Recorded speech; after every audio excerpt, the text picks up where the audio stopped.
আপনি যে কাজই করেন না কেন সেটা অবশ্যই মন দিয়ে করতে হবে। আপনি যদি মন, ধ্যান এবং সম্পূর্ণ নজর যদি সেই কাজটার উপরে রাখেন, তবেই আপনি যে কোনো কাজকে সঠিকভাবে সম্পন্ন করতে পারবেন।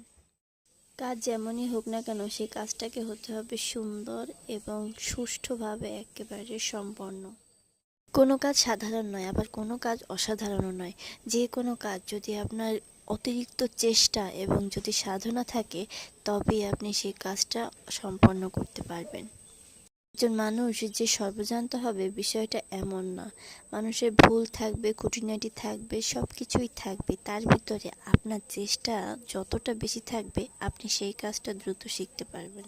আমরা সবাই যে সর্বজান্তা এমনটা না, সব কাজ যে আমরা জানবো এমনটাও কিন্তু সঠিক নয়। তবু কাজটা যদি আপনি শিখতে পারেন একবার, তাহলে আর জীবনেও আপনি সেটা ভুলবেন না। তাই যে কাজই করেন না কেন মন দিয়ে করার চেষ্টা করুন, যাতে করে কাজটাকে সম্পূর্ণরূপে আয়ত্ত করতে পারেন এবং পরবর্তীতে আপনার কারো কাছে ওই কাজটার জন্য যেন আর না যেতে হয়।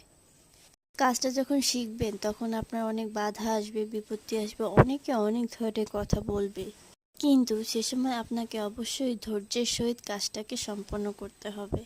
তবেই আপনি কাজটাকে সঠিকভাবে শিখতে পারবেন।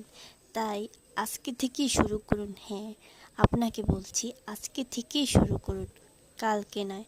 কালকে করলে সেটা কালকেই হয়ে যাবে। আজকে থেকেই যে কোনো কাজ একটু একটু করে শিখুন। ইনশাল্লাহ একদিন ওই কাজটাই হবে আপনার জন্য একেবারে পারফেক্ট একটা কাজ। প্রতিটা সময়